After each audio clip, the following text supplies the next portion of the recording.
Jadi kalau kita mau ada perubahan dalam hidup, lakukan dulu selangkah menuju perubahan, selangkah kecil dulu.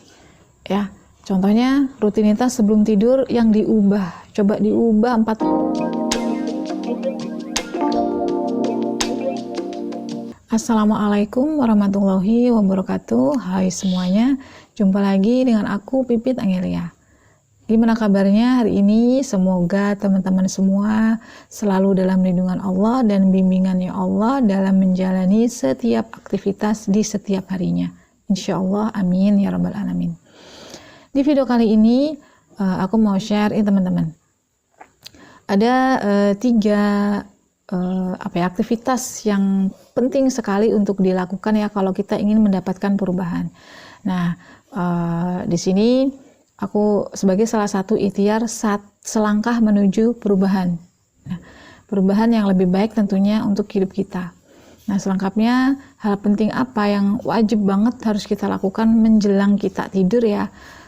Dimana ini pikiran kita sudah mulai turun ke menuju bawah sadar. Nah, ini adalah golden time-nya nih untuk kita bisa mengisinya dengan sesuatu yang lebih positif.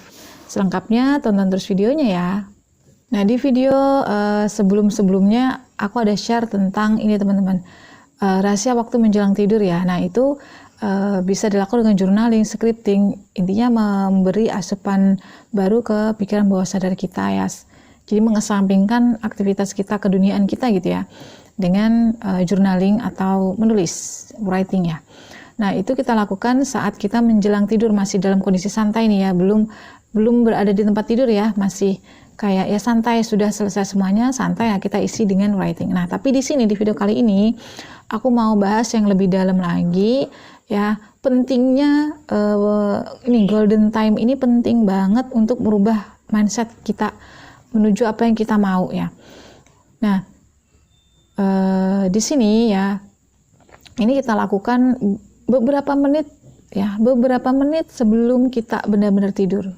Jadi posisinya kita sudah rileks di tempat tidur, sudah kayak ngantuk-ngantuk gitu ya, sudah menuju perpindahan alam. Nah, yang pertama itu kalian bisa berafirmasi atau mengucapkan doa-doa menjelang tidur itu ya. Pertama kan kita doa mau tidur ya.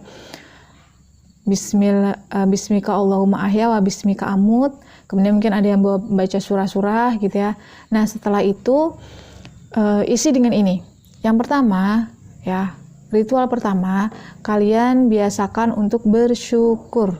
Ucapan syukur kepada Allah atau afirmasi syukur yang kalian ucapkan gitu sebelum tidur, udah ngantuk-ngantuk gitu ya, udah rebahan gitu, ucapin ini gitu. Ungkapan syukur.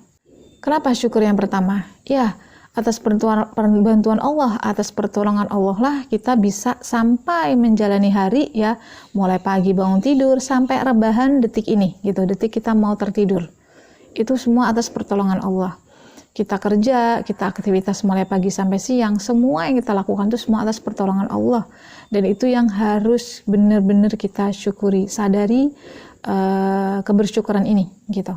Makanya yang pertama itu adalah ungkapan syukur. Gimana ngungkapinnya? Nah, kalau aku ya, yang pertama aku biasa supaya kita lebih rileks lagi, lebih dalam lagi, tarik nafas dulu ya, sampai mentok gitu ya, tahan, kemudian dihembuskan. Bisa sekali atau 3 kali. Nah, kemudian setelah enak posisinya itu ya, baru kita ucapkan afirmasinya, ungkapan syukur. Yaitu kalau biasa aku, ya Allah, terima kasih untuk hari ini atas semua karunia yang Kau berikan hari ini. Terima kasih ya Allah atas kehidupan hari ini, kesempatan untuk memperbaiki diri di hari ini, kesehatan hari ini. Terima kasih ya Allah atas kemudahan yang Engkau berikan hari ini. Ya ungkapin apa yang kalian lakukan hari ini ya, kalau mau panjang, kalau enggak ya cukup diberi kemudahan ya Allah, terima kasih. Kemudian hal-hal yang udah kalian lalui dalam sehari itu bisa kalian syukuri, ungkapkan dengan syukur. Nah, ingat ya, kita bersyukur itu nggak cuma diucapkan dengan mulut, tapi sampai feel-nya. Gimana sih rasa feel syukur itu? Kalau kita sudah sampai ke feel syukur itu rasanya kayak lapang gitu ya, batin kita tuh damai, kayak dada kita tuh terbuka gitu loh. ikhlas gitu, seneng gitu. Pokoknya benar-benar ada pada energi yang seneng, yang bahagia, yang damai, yang rileks gitu ya. Kita semakin kayak dada tuh rasa hangat gitu ya. Nah, kita merasa bersyukur pada saat mengucapkan apa yang kita syukurin tuh, perasaannya itu juga mengiringi. Rasakan bahagianya ya, kita bisa melewati satu hari itu dengan baik ya. Semua atas pertolongan Allah. Kemudian yang kedua, nah ini penting banget yang kedua ini, yaitu memaafkan ya. Nah, setelah kita bersyukur, kemudian kita mohon ampun kepada Allah. Ya Allah, ampunilah hamba ya Allah, dosa-dosaku hari ini yang hamba sengaja atau nggak sengaja ya Allah.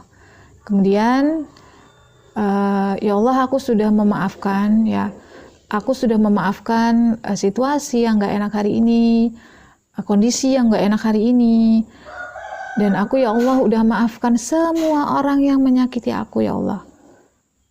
Hari ini, kemarin, aku sudah memaafkan semuanya. Nah, rasakan energi maaf itu. Gimana orang udah maafin? Energinya atau perasaan itu adalah plong, damai, bahagia, seneng. Kita diberi anugerah memaafkan. Nah, ini maafkan itu penting banget teman-teman ya. Jadi ini kalau jalan kita tadinya penuh dengan halangan, rintangan, insya Allah dengan kita los ya, ikhlas memaafkan itu kita akan terbuka jalannya gitu. Perasaan kita lapang banget ya. Dalilnya ya jelas banget ya kalau untuk ampunan gitu ya, di Quran surat Nuh bahwa kayak gini kan, mohonlah ampun kepada Allah, niscaya Allah akan menurunkan hujan lebat, menambahkan anak-anak, harta. Nah kan itu urusan duniawi ya, itu bisa kita raih dengan ampunannya Allah.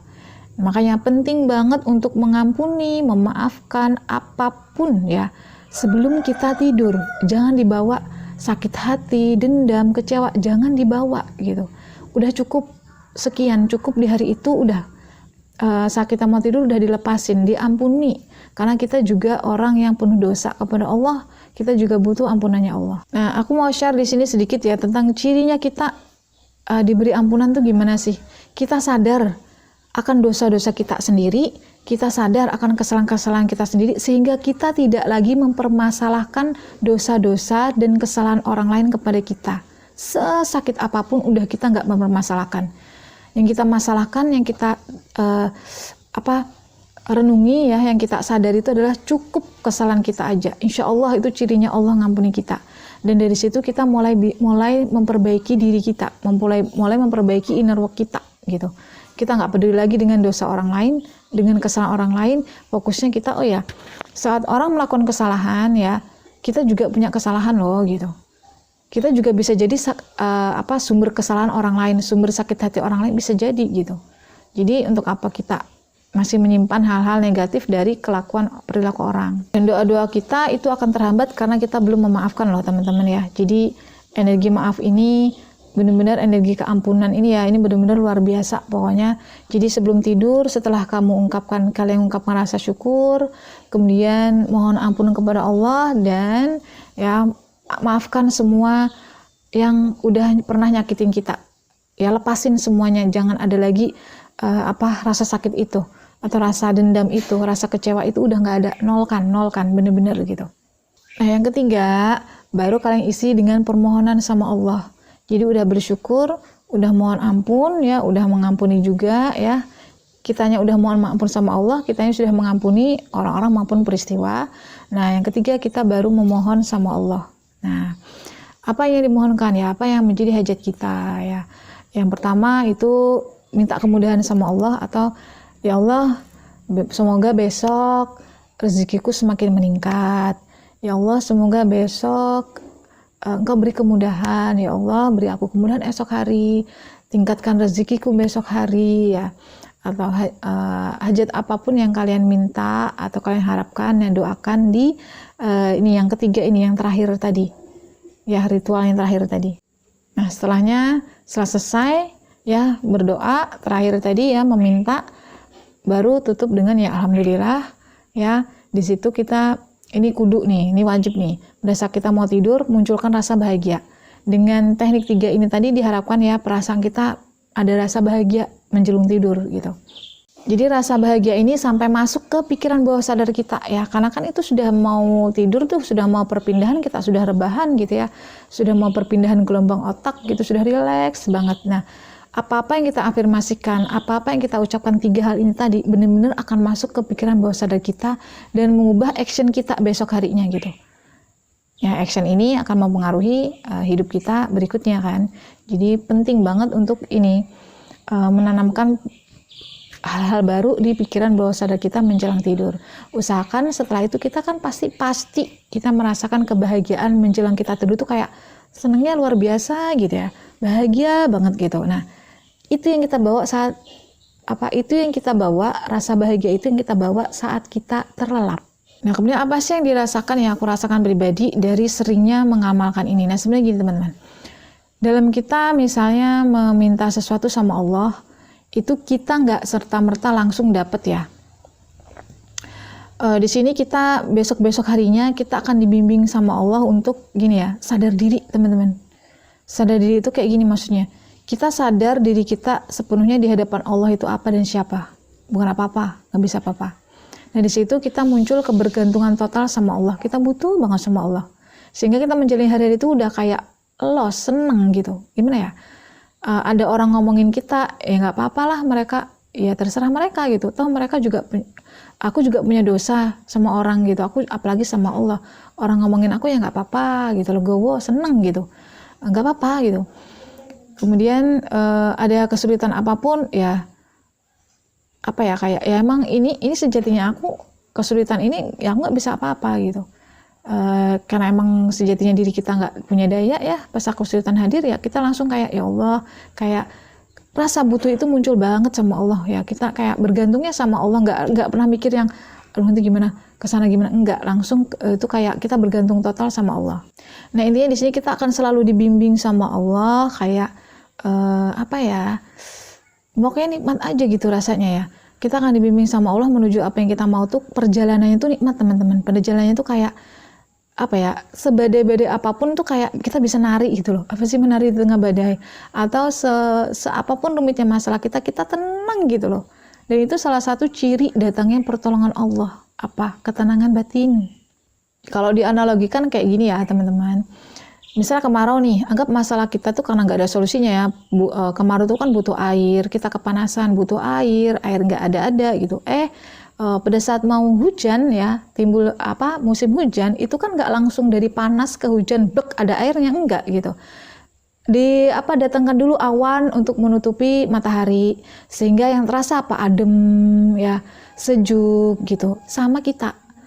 Saat masalah kita banyak banget, kita butuh pertolongan Allah, kita butuh solusi nih, kita butuh barangnya gitu ya.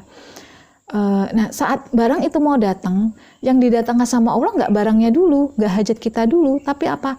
Ketenangan batin, sejuk batin kita, tenang batin kita, nyaman batin kita, meskipun runtutan masalah itu terjadi. Itu cirinya sebelum datangnya benar-benar pertolongan Allah. Banyak kisah-kisah terdahulu yang mengamini teori ini gitu. Rasulullah di Bukit Taif ya, dikepung ribuan musuh. Beliau begitu tenangnya. Nabi Musa dikepung Fir'aun, di depannya bukan solusi yang Allah hadirin, malah Laut Merah, tapi apa? Tenangnya minta ampun. Enggak, yakin, Nabi Musa yakin bahwa enggak akan tersusul. Aku bersama Allah, Allah akan memberikan petunjuk sama aku. Itu Nabi Musa. Kemudian Nabi Yunus ditelan ikan. Beliau enggak yang ngetok-ngetok perut ikan memaksa keluar, enggak. Beliau berserah diri, tenang, ada ketenangan batin yang luar biasa sehingga pertolongan Allah itu datang. Nah, jadi yang di sini ada 3 ritual tadi itu untuk ketenangan batin kita, menyambut pertolongan Allah. Yakin aja kalau udah apapun masalah yang datang kepada kita, kita diberi ketenangan batin yang luar biasa, itu pertanda hujan sudah mau turun tuh, solusinya sudah mau turun. Pertahanin itu. Jadi yang perlu kita pertahanin itu ketenangan batin teman-teman ya. Insya Allah solusi itu Allah hadirkan, nggak tahu dari mana arahnya. Yang penting kita tahu ini cirinya gitu. Makanya ketenangan batin ini sangat butuh kita perjuangkan dalam ini kita menjalani setiap hari. Kita nggak mau ya kondisi hidup kita tuh yang kayak gitu-gitu melulu ya. Misalnya nggak punya duit melulu ya, misalnya kesulitan melulu, misalnya bertengkar melulu, kita nggak maunya kan finish. Nah, supaya finish ini kita cari dulu ketenangan batin kita ya. Itu yang diraih, itu yang dikejar, yaitu pengampunan Allah dulu ya. Kalau Allah ngampuni itu tenang batin kita, enak batin kita. Jadi kalau kita mau ada perubahan dalam hidup, lakukan dulu selangkah menuju perubahan, selangkah kecil dulu ya. Contohnya rutinitas sebelum tidur yang diubah, coba diubah 40 hari. Kalau udah enak nanti terus sampai menjadi habit kita setiap hari. Insya Allah hidup kita pasti ada perubahan. Kalau sekarang kita dihujat, dicela, dihina, dicaci, nggak apa-apa gitu. Let's see what happen next gitu ya. Bilang sama dirimu, ke orang-orang itu di dalam hati ya, let's see what happen next gitu. Mereka akan tahu nanti ya. Jadi teman-teman yang masih struggle dan berjuang, tetap semangat, tetap ikhtiar mendapatkan menuju ya pertolongan Allah. Oke, itu aja dulu sharing dari video kali ini. Semoga bermanfaat dan sampai jumpa lagi di video-video aku berikutnya insya Allah. Wassalamualaikum warahmatullahi wabarakatuh. Bye-bye.